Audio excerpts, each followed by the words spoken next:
The first call came at 7:15 Monday morning. Ethan's largest investor, a man named Douglas Hart, who had shaken Ethan's hand at every Christmas party for 6 years and once called him the most reliable operator in the mid-market space.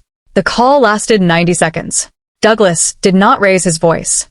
He simply said the board had met over the weekend and the position was being unwound, effective immediately, and that he wished Ethan well personally. Ethan called back 4 times. Douglas did not answer. By 9 a.m. the licensing review Songin Capital had flagged was public record, not leaked, just visible to anyone who knew where to look, and apparently a significant number of people did. 2 trade publications ran it by mid-morning. Neither used the word fraud. They didn't need to. Licensing irregularities pending review was enough. In financial circles, pending review meant the same thing a yellow police ribbon meant outside a building. It meant don't go in. Gerald, the heavy-set import man who had pulled his investment Friday, gave a brief comment to one of the publications. He said he had always conducted thorough due diligence on his partners and left it there. It was a masterclass in saying nothing while letting the reader draw the correct conclusion. By 11, Ethan's company stock had dropped 19%. By noon, his CFO had requested an emergency meeting. The CFO did not show up to the emergency meeting. Lovelies. Ethan thought he was untouchable. He forgot who he married. Drop in the comments, what was the moment in part 1 you knew Ivanka had already won? And if you're just finding the story, subscribe right now. You're not going to want to piece this together from the middle. Ivanka heard about the CFO through her lawyer, who heard it through the CFO's lawyer, who was apparently already negotiating a cooperation agreement with the forensic accountants. She was sitting in her own office, the one with her name on the lease, the one Ethan had never had access to, drinking coffee and reading a contract that had nothing to do with any of this. She did not celebrate. There was nothing to celebrate. This was accounting. This was consequence moving at the speed institutions allow it to move, which is slower than it should be and faster than people like Ethan expect. Her phone buzzed. A news alert. Cole Asset Management suspends operations pending regulatory review. She turned her phone face down and kept reading the contract. Ethan called her at 2:15. She let it ring. He called again at 2:18. Again at 2:21. Then a text, one line, "We need to talk. This has gone far enough." She read it, set the phone down, picked up her coffee. Far enough. As if there was a distance she was supposed to stop at. As if the correct response to a man who had spent 19 months systematically stripping her assets, who had knelt in front of her sister in a ballroom full of their peers, who had let her mother forge her name on legal documents, as if the correct response to all of that was a reasonable stopping point. She did not text back. At 4 p.m. her lawyer called with the news that Ethan had signed the dissolution agreement. All of it. Full asset disclosure, no contest, every clause untouched. He had held out for exactly 6 hours. He cried. Her lawyer said, not with satisfaction, just reporting. I know, Ivanka said, though she didn't. It simply seemed accurate. She hung up and looked out the window at the city going about its late afternoon, the light coming in low and pale through the glass, and thought about nothing in particular for almost a full minute. Then she called her accountant. There was work to do. Lovelies, he signed everything. In 6 hours. The man who thought he could humiliate her in front of 300 people signed every single document without changing a word.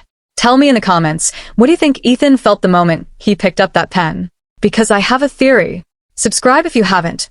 The next scene is where everything Chloe built comes apart. Chloe found out about the dissolution agreement the same way she found out about most things that affected her life directly. From someone else. Hours after it happened. Her friend Natalie texted her a screenshot of the news alert at 6 p.m. with 3 question marks and nothing else. Chloe read it standing in the kitchen of the apartment she had moved into 8 months ago, the one she had furnished carefully, the one she had imagined a different future in, and put her phone on the counter with the deliberate care of someone managing the urge to throw it. Ethan hadn't called her. Not once. Not since the dinner. She had called him 4 times over the weekend. The first 2 calls went to voicemail. The third rang out. The 4th was answered by someone she didn't recognize who said Mr. Cole was unavailable and asked if she wanted to leave a message. She had said no. She had sat on her kitchen floor for a while after that, which was not something she planned. Her body just made the decision independently and she let it.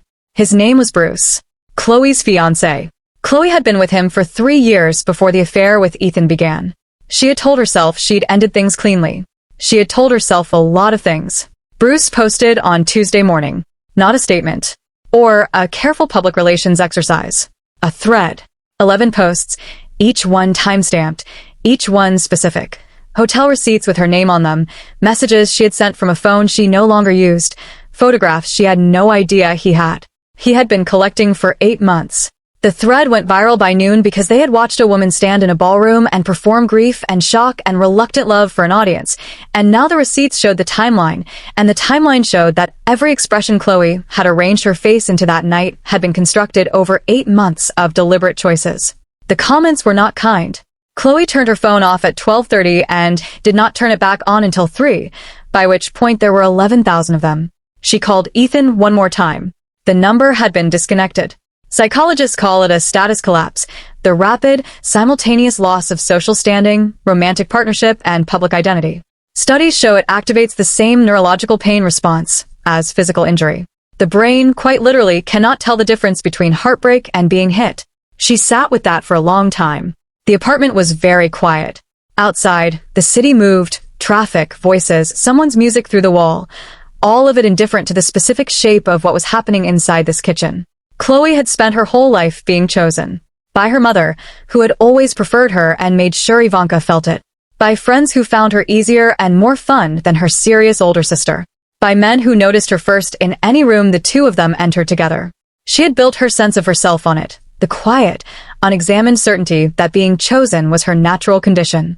That it was simply what happened to her, the way weather happened, reliable and beyond question. Now Ethan was gone. Bruce was gone. Her name was trending for the wrong reasons. Her mother hadn't called. Her mother hadn't called. She was out the door 20 minutes later. She didn't plan it. She was dressed and moving and had her keys before the decision had fully formed, which was how she knew it was the kind of decision her body was making independently of the part of her brain that would have said no. She knew the building. She had pulled the address weeks ago from a mutual contact, someone who worked 2 floors below Ivanka's legal team, and mentioned it casually at a dinner Chloe had attended for exactly this kind of incidental information. She had saved it without knowing why. She knew why now. She wasn't sure if she was going to scream at Ivanka or cry in front of her or simply stand in the same room as someone who shared her blood and make that person look at what she had done. She wasn't sure it mattered which one. She just needed to go somewhere that wasn't her apartment with its 14,000 comments and its envelope on the coffee table and its profound, humiliating silence. The building was lit when she arrived. Late but not empty. She recognized the man in the corridor before she fully registered what she was doing, Songyin alone, coming out of a side room with his phone to his ear, mid-conversation, his jacket off, his sleeves rolled to the forearm in the way of someone who had been working for hours. He saw her. He said something brief into the phone and lowered it. He did not look surprised. He looked the way he always looked, settled, contained, giving nothing away, which somehow made the thing she was about to do feel simultaneously more stupid and more necessary. She walked toward him. She had her best face on. Not sad. Not desperate. The face she wore when she wanted something and had learned, over 23 years, that looking like you wanted nothing was the fastest way to get it. She stopped close. Closer than was conversational, closer than was accidental, and looked up at him the way she'd looked at men her entire adult life when she'd already decided the answer was yes. "You've been working all night," she said. Her voice was low. She does that to people. Pulls them in. "You don't strike me as someone who gets pulled easily." His expression didn't change. "I've been watching the two of you," she said, "since the ballroom. She doesn't see the way I do." She touched his arm. Light, deliberate, the opening line of a language she was fluent in. "I notice things about people. I always have. It's one of the things Ivanka and I are nothing alike in." He looked at her hand on his arm. Then he looked at her face. "She builds things," he said. "Quiet. Completely level. You've been watching her your whole life and you still think what she has is luck." He removed her hand from his arm. Not roughly, just removed it, the way you move an object that has been placed somewhere it doesn't belong. "That's not a difference between you. That's the distance." He stepped past her. "The elevator is behind you," he said, without turning around. "I'll have someone come down." He walked back toward the office. She stood in the corridor for a long moment. The fluorescent light above her hummed. Somewhere deeper in the building a phone rang and was answered.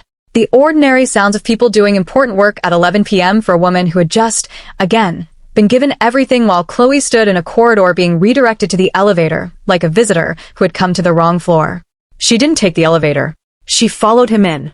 Ivanka looked up from the desk when the door opened. She registered Chloe first, The coat, the face, it was the kind of energy Chloe carried when she was performing composure over something that was anything but that. Then she registered Songyin behind her, and something in the way he positioned himself in the doorway, and she put those two things together in about 3 seconds. Her expression didn't change. "Chloe," she said. Neutral. The same tone she'd used acknowledging a calendar reminder. "People are talking," Chloe said. She had meant to build to this. She hadn't. "Your own people." About him.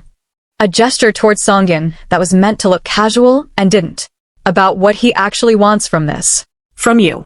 About whether any of what you have on Ethan is even real, or whether you just had better help manufacturing it. Ivanka looked at her. "Nobody believes the version of yourself you've been selling," Chloe said. Her voice was climbing slightly, the careful composure fraying at the edges where the evening's accumulated damage was showing through. "They're just too afraid of him to say so." The office was very quiet. Ivanka looked at Chloe for a long moment, really looked, the way she had looked at documents and transfer records and forged signatures, with the same clear-eyed absence of illusion. Then she looked at Songyin. He said nothing. He didn't need to. His face said everything it needed to in the 2 seconds their eyes met, and then Ivanka looked back at her sister, and Chloe understood, with a lurch, that they had just communicated something complete and wordless directly over her head. "Security will show you out," Ivanka said. Not angry or hurt. Not even tired. Just done. Chloe opened her mouth. "Chloe." Ivanka had already looked back at her desk. "Go home." She went home. She sat on the kitchen floor again.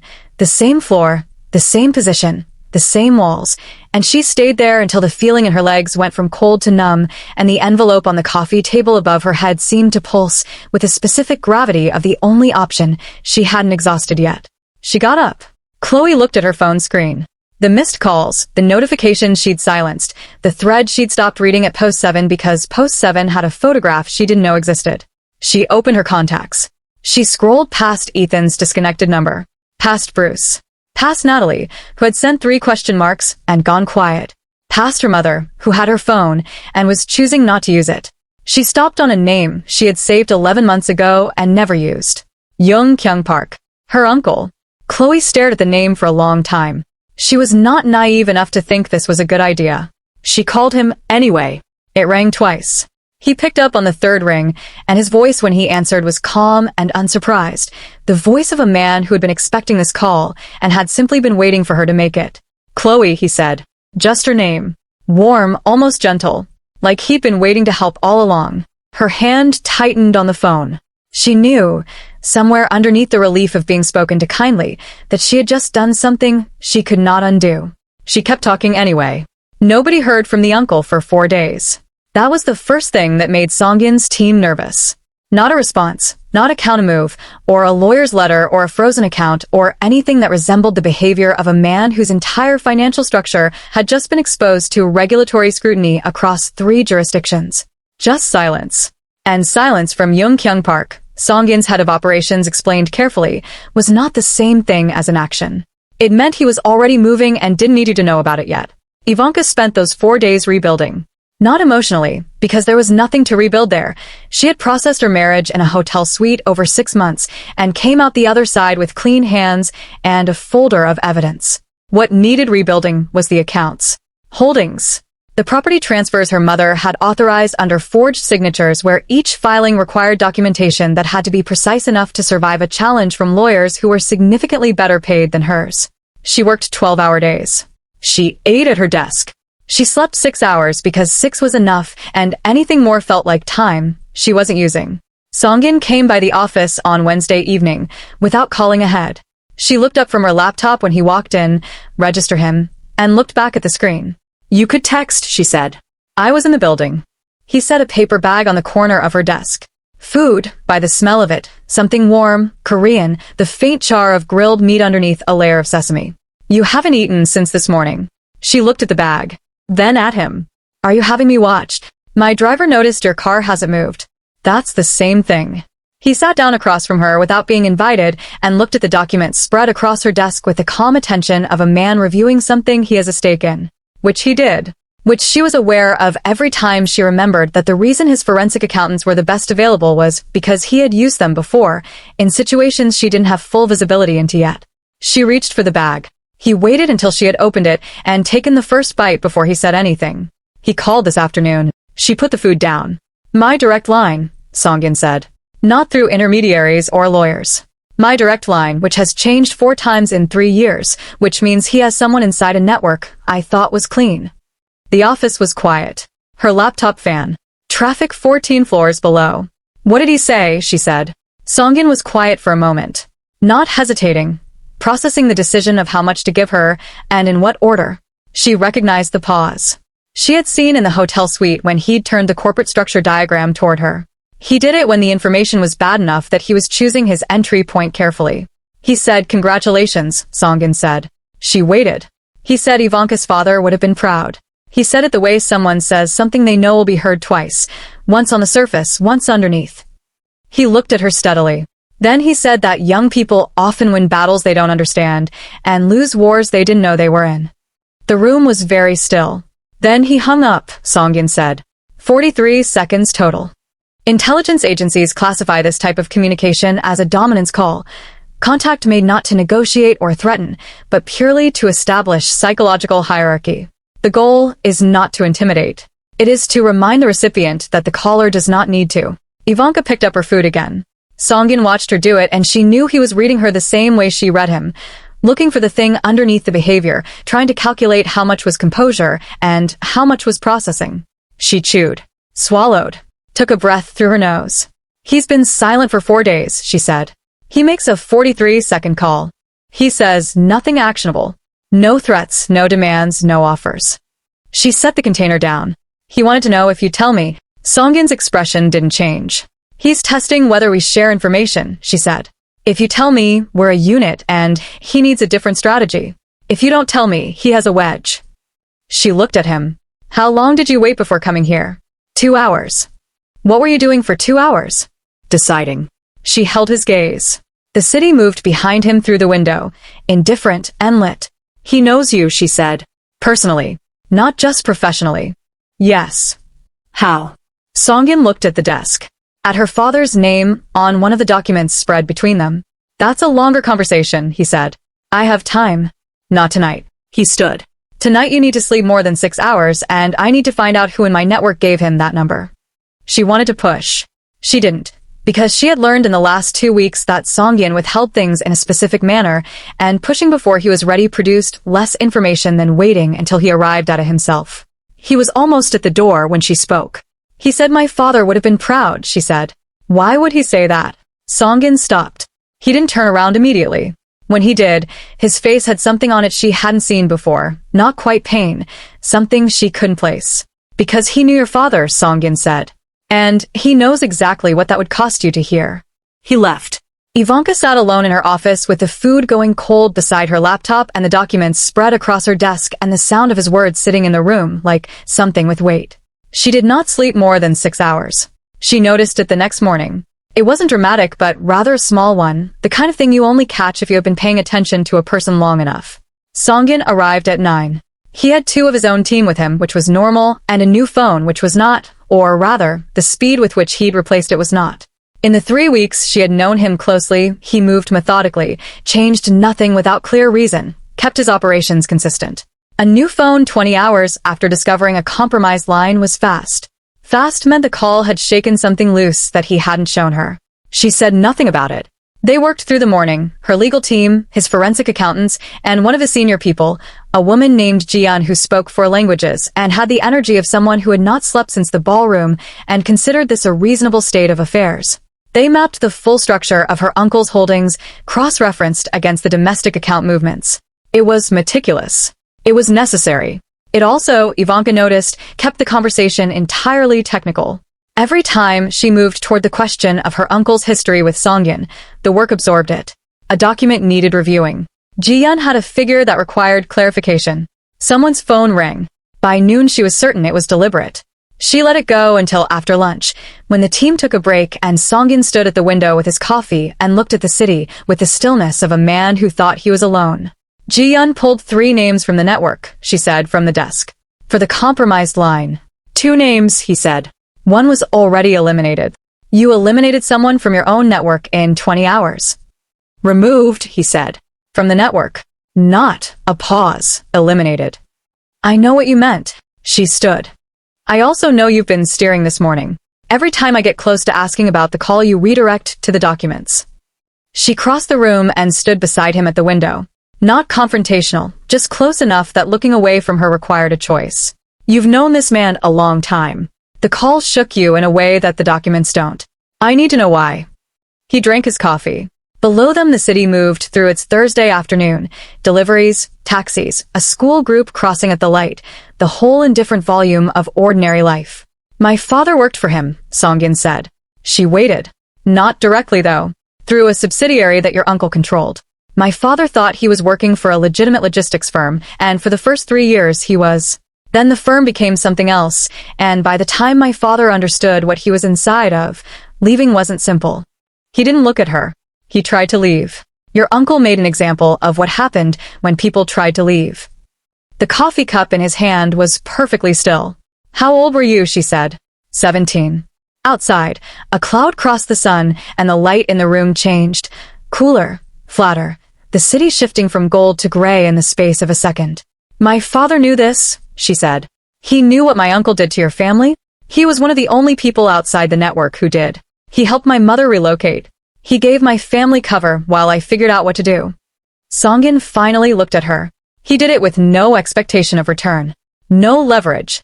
Just, he stopped. Found the word. Decency. In organized crime networks, the concept of blood debt, a debt so significant it transfers obligation across generations, is documented across Korean, Italian, and Japanese criminal structures alike. It is not metaphor.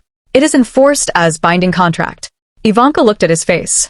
She was rearranging things, not her feelings about him, something more. The shape of why he was here. The shape of what this actually was underneath the forensic accounting and the corporate diagrams and the 43-second phone call. He didn't just ask you to protect me, she said slowly. My father. He called in something that was already owed. Songyun held her gaze. Yes. And you came because of that. Because of the debt. I came because of the debt, he said. I stayed because of you. The room was very quiet. She looked at him for a long moment. This man who had walked into a ballroom and placed his jacket over her shoulders and not explained himself, who had sat across from her in hotel suites with folders full of her family's wreckage and delivered each piece of it without flinching, who had stood outside a dining room door for an hour while she dismantled the people who'd built their lives on her loss. She turned back to the window. She finished her coffee, set the cup on the windowsill. After this is over, she said, I want to know everything about my father, not the documents or financial records. She looked at him sideways. The man. What he was like when no one was watching. Something moved across Songyun's face. Quick, unguarded. Gone before it fully formed. He laughed at his own jokes before he finished telling them, he said. Every time. He thought he was the funniest person in any room, and he was usually right. Ivanka looked at the city.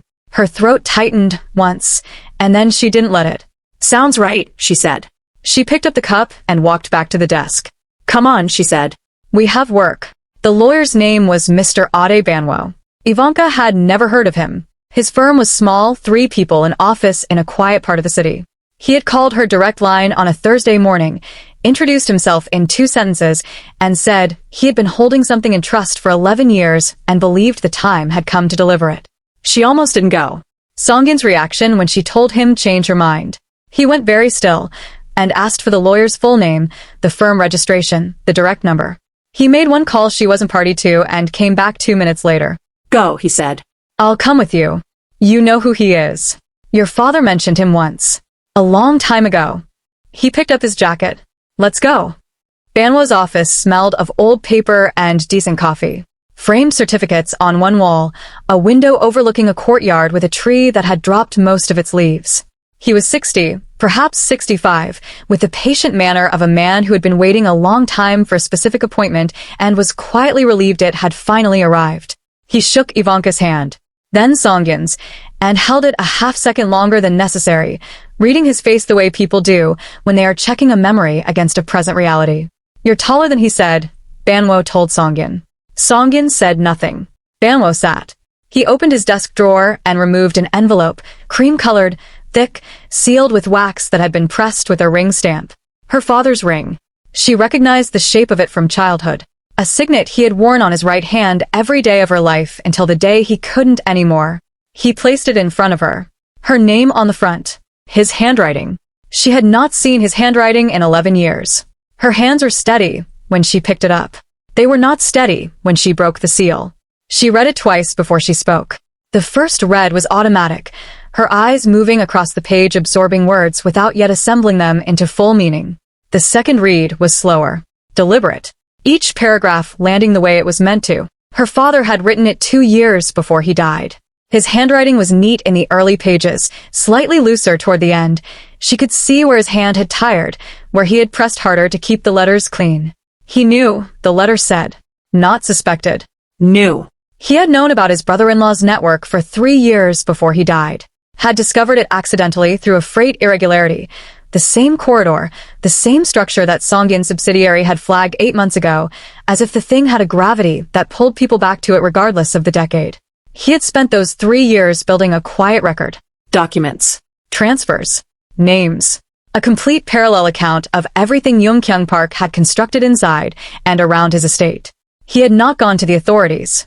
Because the authorities, in 2 of the relevant jurisdictions, had names on your uncle's payroll. He had the receipts for that too.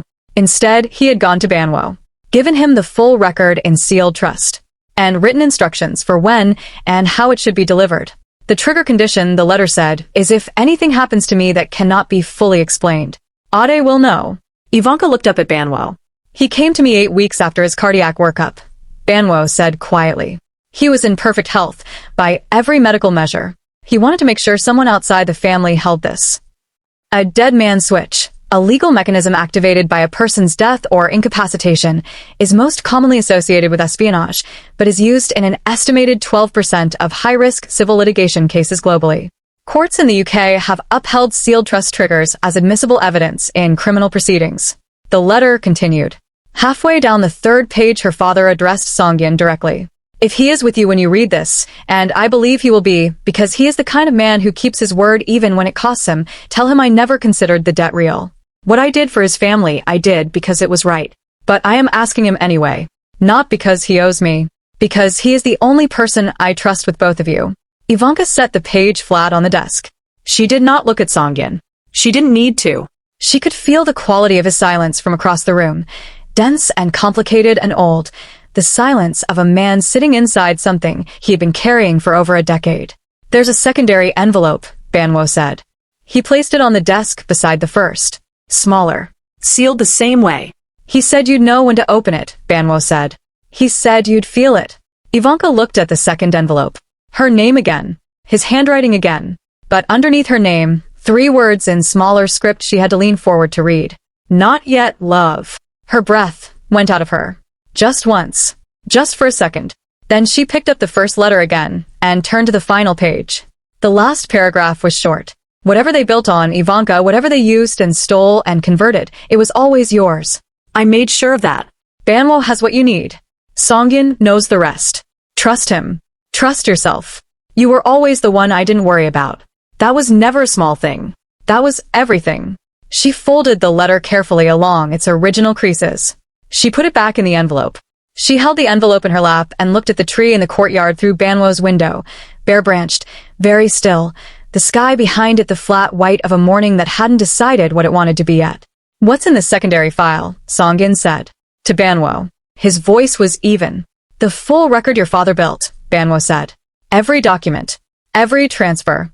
Every name. He paused. Including the names of the 2 officials in the relevant jurisdictions currently on Yongkyung Park's payroll. Songyin looked at Ivanka. She was already standing. I want copies of everything, she said. Today. They're already prepared, Banwo said. He said you'd say that too. They sat in the car afterward without driving anywhere. The file on the back seat. The letter in her bag. The city outside the windows going about its Friday with complete indifference. He knew you'd be here, she said.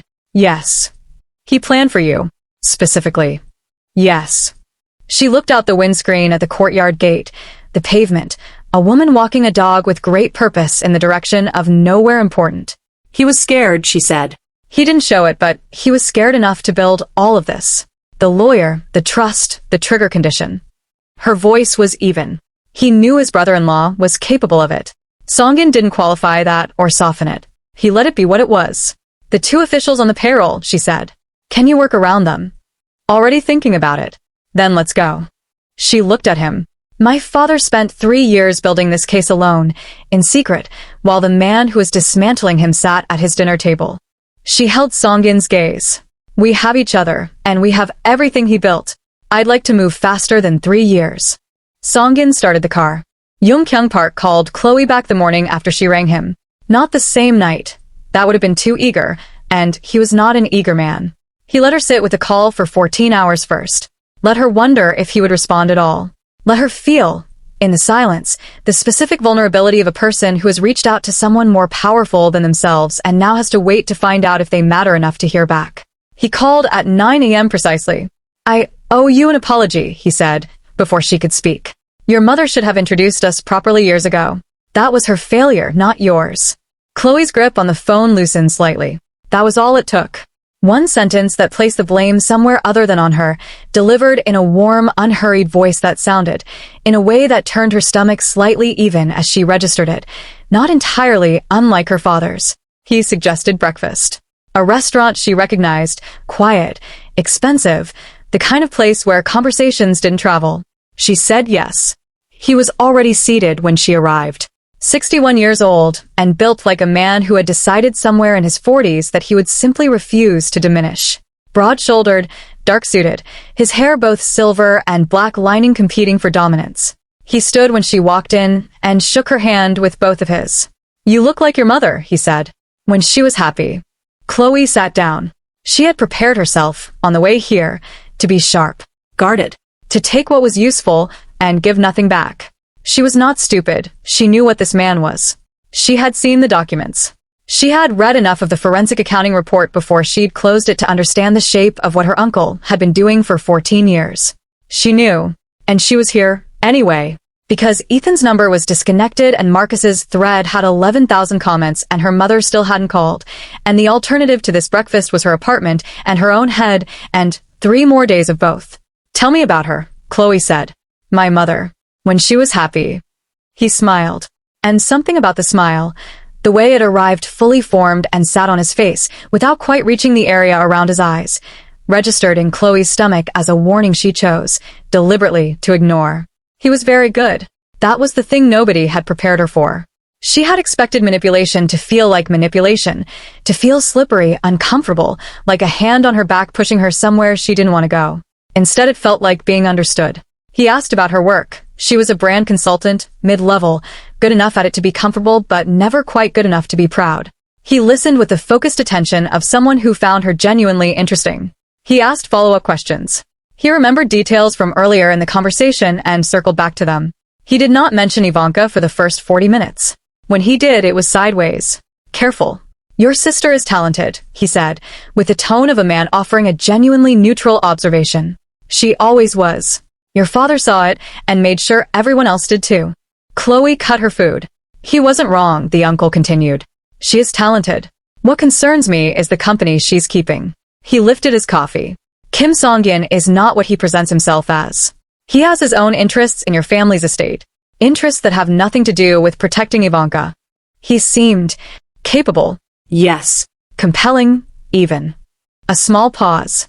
That's rather the point. Chloe looked at her plate. I'm not asking you to do anything, he said. I want to be clear about that. I simply think someone should be looking out for you. Your mother is, another pause, gentle and loaded. Not in a position to do that right now. What position is she in? He set his cup down. She's frightened. Your sister has built a case that implicates her significantly. Whatever my sister's faults. And here something moved across his face that was meant to look like the complicated love of a brother, and might have been, or might have been something else wearing that shape. She doesn't deserve to carry the full weight of decisions that were not entirely her own. Chloe was quiet. Researchers at Stanford found that skilled manipulators almost never ask directly for what they want in an initial conversation. Instead, they spend the first meeting building trust and introducing a single doubt. The ask comes later, when the doubt has had time to grow roots. He paid the bill without looking at it. He walked her to the door, shook her hand again, both of his, the same warm grip. Told her it had been a genuine pleasure and that he hoped they could do it again. He was 3 steps away when he stopped, turned back, The move of a man who had just remembered something incidental. "One small thing," he said. "If it's not too much trouble." He reached into his jacket and produced a slim envelope. Plain. Unsealed. "I've been trying to reach Songin's operations lead, a woman named Jian.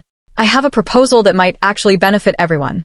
If you happen to have access to the building they're working from, it would help me enormously to know their current schedule." He held the envelope out. "Consider it a finder's fee. For the trouble." Chloe looked at the envelope. Thick. The outline of folded notes inside. She looked at his face. The warm, patient, generous face of a man who had spent 61 years learning exactly which expression to wear in exactly this moment. She took the envelope. She told herself it wasn't a decision. That she was just taking the thing, that taking it didn't mean she would actually do anything with the request, that she could pocket it and go home and throw it away, and none of this would matter. She told herself that all the way home.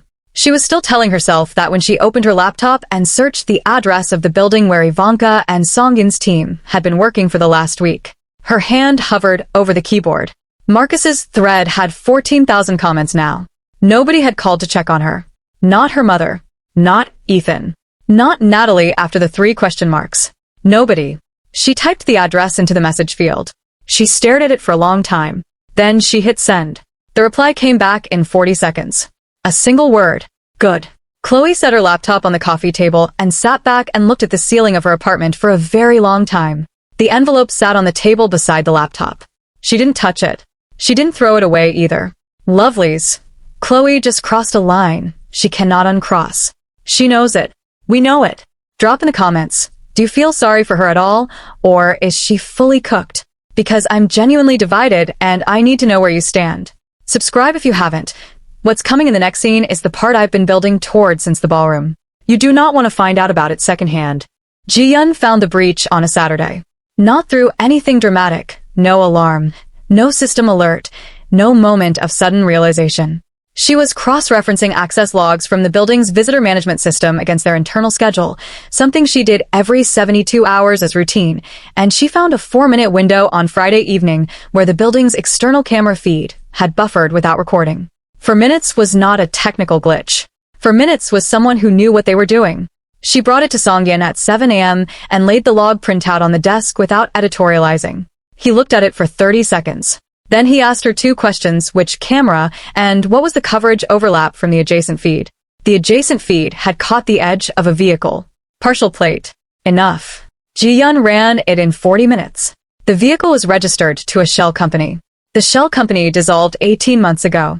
The registered director of the dissolved company had one previous address on record, an apartment in the city that, when Ji-Yun cross-referenced it against their existing documentation, appeared in a footnote of the forensic accounting report as a property acquired and then quietly transferred 11 years ago. Acquired originally by Young Kyung Park. Songin called Ivanka at 8:15. She arrived at 9 with coffee and the second of Banwo's files, which she had been working through at home since Friday night with the attention of someone dismantling a building 1 brick at a time. She listened to Ji-Yun's report without interrupting. When Ji-Yun finished, Ivanka set her coffee down. "He has someone watching the building," she said. "Had," Ji-Yun said. "They won't use the same vehicle twice. Which means they'll use something else." Ivanka looked at Songin. "He knows we have Banwo's files." "He knew before we did." Songin stood. "The trigger condition. Your father's instructions to Banwo. The uncle knew about the dead man switch. He's known for years. He simply didn't know when Banwo would activate it. He's been waiting for this." "He's been waiting for you to have enough to move," Songin said. "Which means he's spent 11 years preparing for a version of this conversation." The room absorbed that. Ji-Yun excused herself with the professionalism of a woman who understood when a conversation needed to become smaller. Ivanka looked at Songin across the desk. She had been patient. She had waited through the redirections and the careful sequencing and the partial truths delivered in the right order, and she had trusted the process because the process had produced results and because she understood, at some functional level, that he was not withholding things out of deception but out of the habit of a man who had learned young that information released too early gets people killed. But they were past that now. "Tell me about your history with him," she said. "All of it. Not the version you've been deciding how to frame." He looked at her for a moment. Then he sat down. "My father's name was Kim Jae-won," he said. "He was a logistics coordinator. Careful man. Methodical, too. He believed that if you did clean work and kept clean accounts and stayed out of things that weren't your concern, the world would leave you alone. He paused. He was wrong about that. Ivanka said nothing. Your uncle was expanding his freight corridor network in the early 2000s. He needed people inside legitimate operations, people with clean records and existing industry relationships who could move documentation without raising flags. He recruited my father through 3 layers of intermediary. By the time my father understood what firm he was actually working inside, he had signed enough paperwork to make leaving look like a confession. How long was he inside? For years. He tried twice to find a way out. The first time your uncle sent someone to our apartment, they didn't touch anyone. They just walked through every room while my mother and I were home and left without a word. Songin's voice stayed level, completely level, in the way that costs something to maintain. The second time my father went to a contact he trusted, a man he believed was outside the network. The contact was not outside the network. Ivanka held very still. My father disappeared for 11 days, Songin said. He came back. He never told us what happened during those 11 days. He didn't have to. The office was absolutely quiet. Outside, the city went about its Saturday. Someone on the street below laughed, loud, sudden, cutting up through the window glass and into the room, and then gone. Your father found out, Songin said. He had a freight contact who overlapped with my father's logistics network. He put it together. He came to my mother directly, not to my father, because he understood that approaching my father might trigger surveillance. He came to my mother, and he said he was going to help and that she needed to trust him and not tell my father until it was done. And she trusted him. He was the kind of person you trusted, Songin said. You met him for 5 minutes and you understood that this was someone who meant what he said. He looked at the desk. He relocated my mother and my younger sister to Edinburgh, set them up with a clean address, a legitimate cover. Then he helped me build the foundation for what eventually became Songin Capital, not by giving me money, but by opening the right 3 doors at the right time. He paused. My father died 8 months after they were relocated. Natural causes, officially. He was 51. Ivanka let that sit. You don't believe it was natural causes, she said. My father was in good health. He looked up. He had a full cardiac workup, 6 weeks before he died. Ivanka heard that land. She felt it move through her. Not a shock, because some part of her had already been walking toward this conclusion since the hotel suite, since Songin had first said your father didn't die of a heart attack and she had decided to believe him. But knowing a thing intellectually and hearing its twin spoken out loud in a quiet room on a Saturday morning were different experiences. Her father, his father, the same man, the same method. 11 years apart. He killed both of them, she said. I believe so. And you've been building toward this for? Since I was 22, Songin said. When I had enough to start. When I had the right people and the right structure, and enough legal insulation to move without exposing everyone around me. He held her gaze. Your father's case is the domestic layer I couldn't access from the outside. With Banwell's files and your legal standing to contest the estate, we have what I've spent 8 years building toward. Ivanka was quiet for a long moment. She thought about 2 men, one methodical and gentle, who laughed at his own jokes before he finished telling them. One careful and clean-accounted, who believed the world would leave you alone if you did decent work. Both of them outmaneuvered by the same patient, 61-year-old man who had spent decades learning that the most effective way to destroy someone was slowly, quietly, in ways they couldn't point at. He's going to escalate, she said. Now that he knows we have the files. He knows we know about both deaths. Yes. He's not going to send another car to sit outside a building. No, Songin said. He's not. She picked up her coffee. It had gone cold while he talked. She drank it anyway. Then we move first, she said. This week. What do we need? Songin reached across the desk and opened Ji-Yun's report to the second page. We need the 2 officials removed from the equation, he said. 1 in each jurisdiction. I have a contact in the financial crimes unit who is clean, verified independently, not through any channel your uncle has touched. I've been holding that contact for the right moment. This is the right moment. Yes. He turned the page. We also need your mother. Ivanka looked at him. Not her cooperation, he said quickly. Her testimony. There's a difference. What she knows about the codicil, the forged signatures, the account movements, delivered under formal caution, with her own legal exposure as incentive, fills the gaps in the domestic case that the documents alone can't close. She won't do it voluntarily. No, he agreed. But her lawyer called mine on Friday. Ivanka set the cup down. She's scared, Songyin said. Your uncle hasn't contacted her since the ballroom. Complete silence.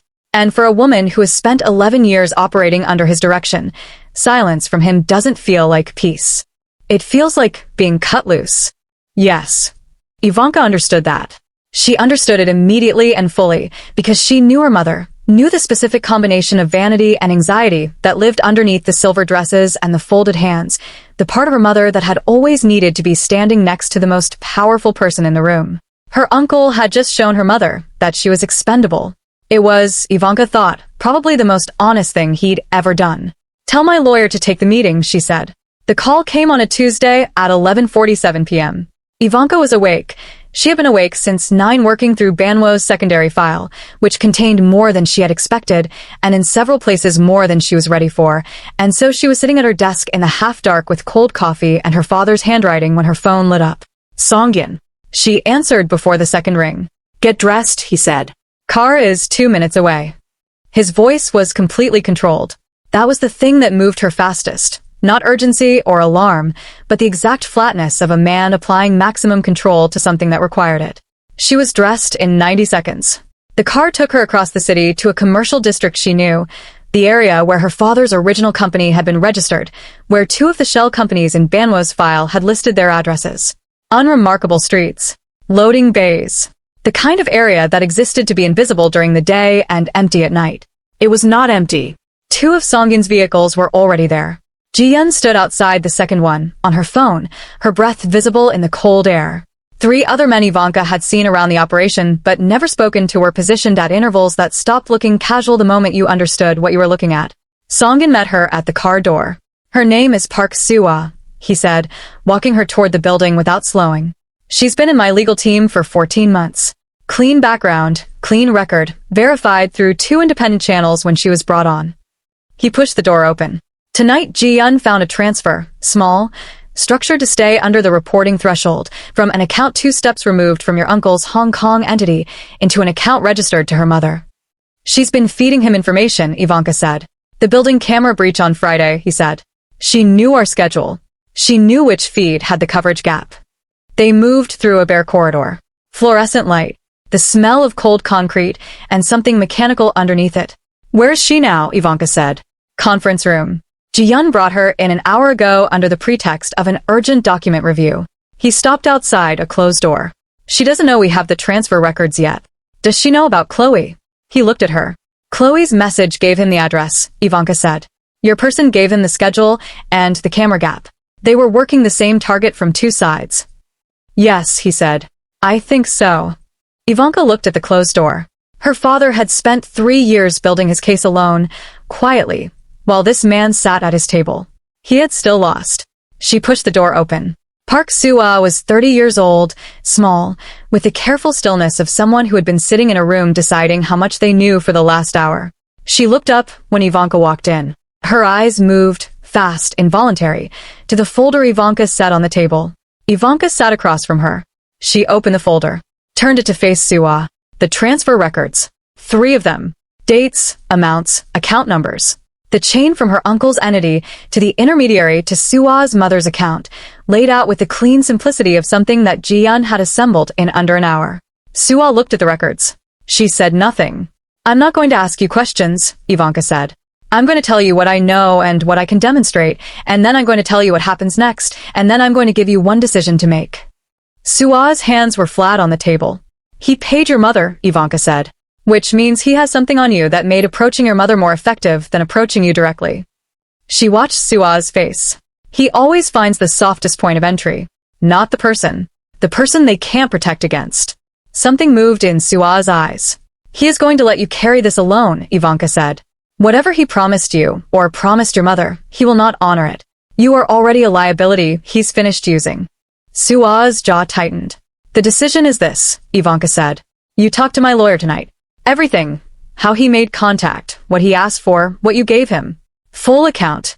In exchange, your cooperation is documented and your personal legal exposure is significantly reduced.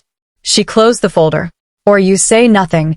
He finds out you've been brought in regardless, and he decides what to do about that on his own terms. She let that sit for exactly 5 seconds. He doesn't protect people who become inconvenient, Ivanka said.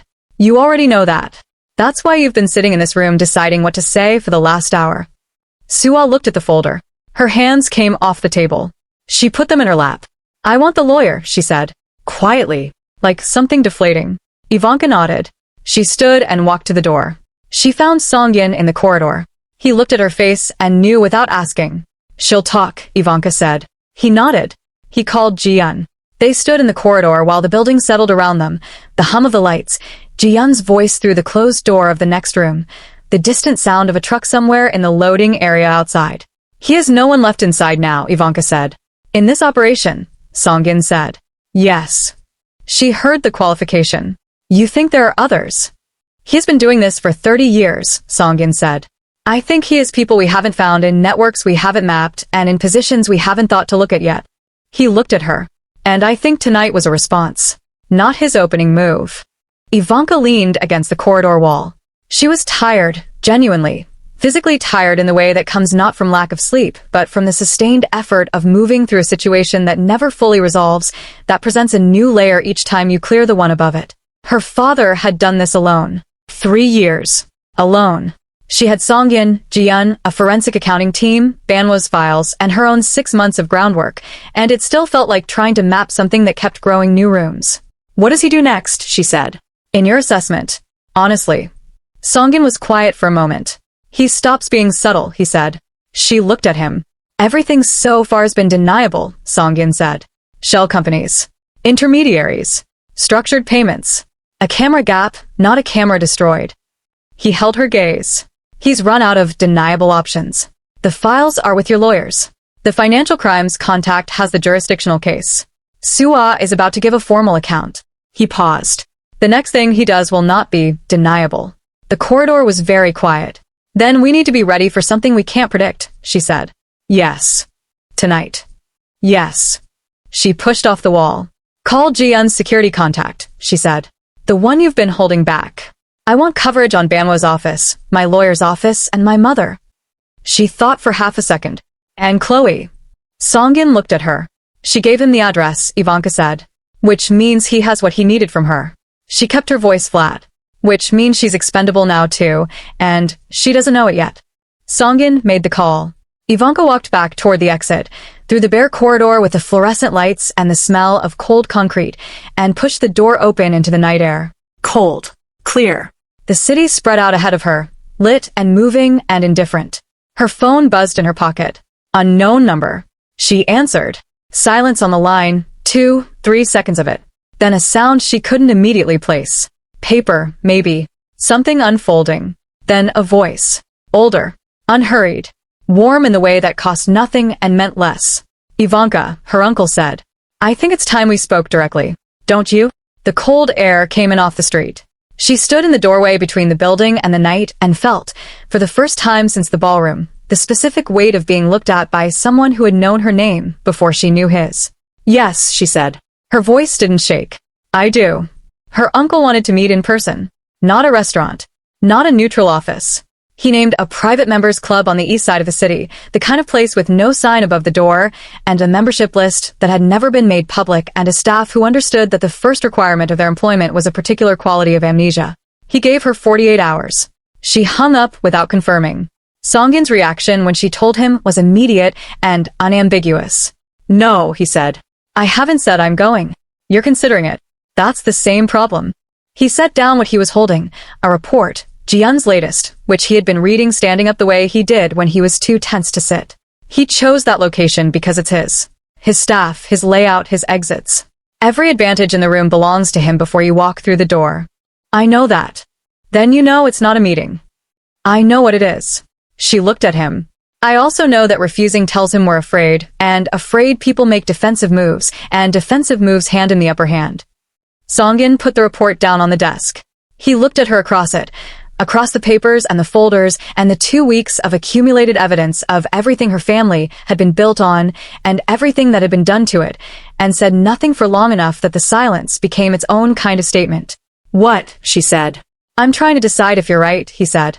Or, if you're right and it's still too dangerous. Those aren't mutually exclusive. No, he said. They're not. She went on Thursday evening. Song-yin drove. She hadn't asked him to. She had called a car, had the address loaded, was pulling her coat on when he appeared in the doorway of the office with his keys already in his hand, and the specific expression of a man who had made a decision and saw no productive reason to discuss it. She looked at him. He looked at her. She got in his car. The club was exactly what she'd expected. Dark wood, low light, the muffled quality of a room designed to keep everything inside it. A man at the door who looked at Songyin with recognition that he smoothed over immediately and professionally, the way you'd smooth a crease in expensive fabric. They were shown to a private room on the second floor. Her uncle was already there. He stood when she entered. The same full stand as Chloe had described. She knew about the breakfast meeting now. Jian had pieced it together from the timing of Chloe's message and a payment trace. And he looked at her with the open, warm attention of a man greeting someone he had been genuinely looking forward to seeing. Then his eyes moved to Songyin. Something shifted in them. Infinitesimal. Gone before it fully arrived. "I said just you," he told her. Pleasantly. "I don't take instructions from you," she said. Just as pleasantly. She sat down. After a moment, her uncle sat too. Songyin remained standing, just behind and to her left, in the specific position of a man who is not a bodyguard but is also not nothing. Her uncle looked at him once more, then returned his attention to Ivanka with the deliberate effort of someone choosing where to direct their focus. He opened with generosity. Of course he did. He talked about her father, warmly, with the kind of detail that could only come from genuine shared history. Fishing trips she didn't know about. A restaurant in Seoul her father had loved. The way her father had a habit of buying rounds for entire rooms of strangers when he was in a good mood, which embarrassed everyone around him and which he found enormously funny. Ivanka listened. She let herself listen, because the details were real and her father was in them, and some part of her, the part that had read his letter 4 times now and still kept the envelope in her desk drawer, wanted to hear them.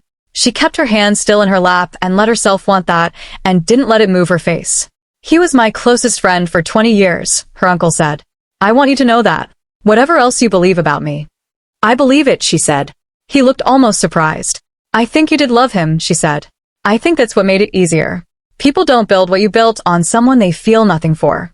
They build it on someone they feel a great deal for and have learned to use anyway." She held his gaze. "It's more deficient." Her uncle looked at her for a moment. Then he laughed. Genuine, short, an honest response to something that had caught him off guard. "He said you were extraordinary," her uncle said. He was right. He usually was. The offer came 20 minutes in. Clean, structured, delivered with the same warm, unhurried confidence he brought to everything. He would withdraw the Hong Kong entity from the contested estate proceedings. He would release the 2 officials currently blocking the jurisdictional case. He said this without any acknowledgement that he had placed them there, simply that he could remove the obstruction. He would provide, voluntarily, a notarized account of the codicil arrangement that would substantially reduce her mother's legal exposure. In exchange, Banwo's files, the full record her father had built, would be transferred to his legal team and sealed. The forensic accounting report, the financial crimes referral, all of it withdrawn. The investigation into both deaths quietly closed. She would walk away with her estate restored, her mother protected, and a version of justice that looked like winning from a distance.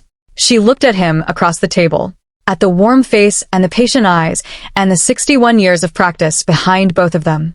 "You're offering me my father's silence," she said. "Permanently. In exchange for mine."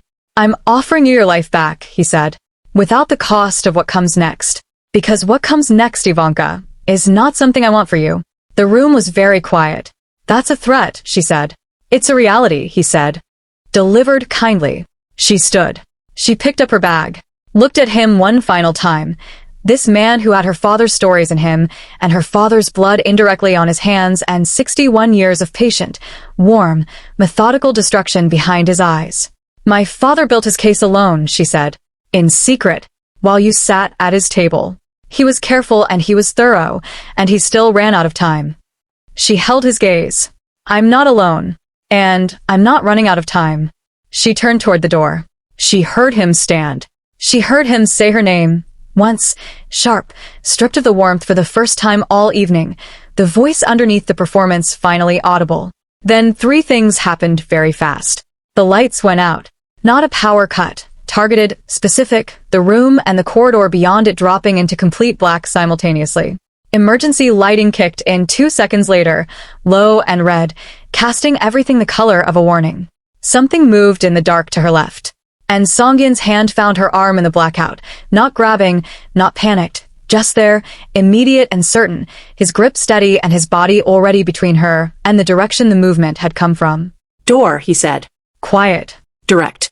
She moved. They were in the corridor before the emergency lighting had fully stabilized. Songyin's hand at her back now, not gripping, just present, a steady pressure between her shoulder blades that said I have you without saying anything at all. They went through the stairwell door.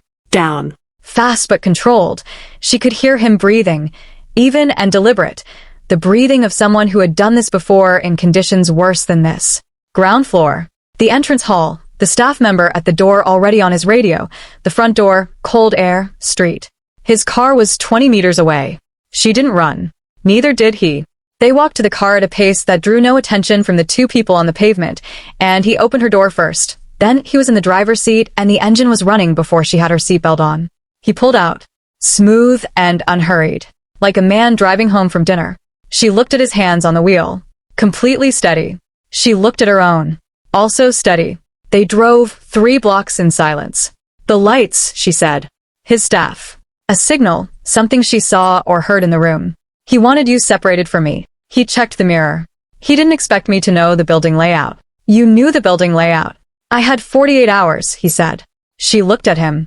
He was watching the road, jaw set, the city lights moving across his face in intervals. Light, shadow, and she thought about a hand finding her arm in the dark with no hesitation, just there.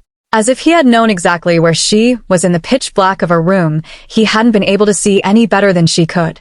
You memorized where I was standing, she said. He said nothing. Before the lights went. He glanced at her. Brief. Then back to the road.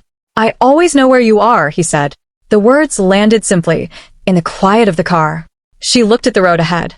The city moved through the windscreen, lit windows, late traffic, the ordinary ongoing life of a Thursday night that had no idea what had just happened in a private room on a second floor. Her heart was doing something she chose not to examine too closely. He's done being subtle, she said. Yes. He gave us the offer first. We refused. The lights were the next sentence. Yes. So we have. Hours, Songyin said. Maybe less. He's going to move on something tonight. Something with his name off it. He took a turn, headed toward her building. I've already texted Jian. Your mother has coverage. Banwo's office has coverage. Your lawyer. Songyin. He stopped. She was looking at him. Thank you, she said. For the room. For the door. For, she stopped. Found the word. For always knowing where I am. He held her gaze for exactly 1 second. 1 second of something that neither of them reached for, or named. Then he looked back at the road. Don't thank me yet, he said quietly. We're not done. The package arrived at her building at 11:53 p.m. The night concierge called up. Plain box. No sender. Her name on the label in a font so standard it was untraceable. The concierge had already photographed it per the security protocol Songyin's team had established 2 weeks ago. She would have left it until morning. Songyin said to open it now. She opened it. Inside, a single photograph. Physical print slightly glossy, the dimensions of something pulled from a proper camera rather than a phone. She turned it over in her hands. For people. Younger versions. A garden somewhere, Korean, from the landscaping a low traditional wall in the background, persimmon trees. Summer light. The 4 of them arranged the way people arrange themselves, when they are genuinely comfortable rather than posing. Her father. Her mother. Her uncle. And a 4th person she didn't recognize. A man, 40 perhaps, with a serious face and her father's jawline and eyes that were familiar in a way she couldn't immediately locate. She turned the photograph over. On the back, in handwriting she didn't recognize, neat, controlled, slanting slightly right. Ask your mother, who really killed your father. And below that, smaller. And ask Songyin who the 4th man is. She looked up. Songyin was across the room. He had watched her open the box, watched her look at the photograph, and now he was very still in the particular way he went still when his mind was processing something faster than his face was showing. She turned the photograph so he could see it. His eyes went to the 4th man. Something happened in his face. Something she had never seen before in 6 weeks of watching this man hold himself together through things that would have cracked most people open. He looked at the photograph for a long time. She waited. Songyin, she said. He looked up at her. Who is he, she said. The room was completely silent. the city outside, the photograph between them, the handwriting on the back with its 2 questions, and the weight of everything they didn't yet know pressing in from all sides. He opened his mouth, closed it, looked at the photograph one more time. He's the reason, Songyun said slowly, that your father's case goes further than either of us thought. He set the photograph on the table between them. And he is currently, he said, in this city. The photograph sat face up on the table. For people in a garden. Summer light. Persimmon trees. Her father's smiling. The 4th man looking directly at the camera with her father's jawline and eyes she now realized she recognized because she had seen them every day of her life in the mirror. Her breath left her body. That's not possible, she said. Songyun said nothing, which meant it was. Lovelies. I need a moment. Because that photograph just changed everything we thought we knew about this story. Drop in the comments, who do you think the 4th man is? Because if you're thinking what I'm thinking, part 3 just became a completely different story. Subscribe. Right now. Immediately. Because I promise you, we are now getting to the final and most revealing part of this story.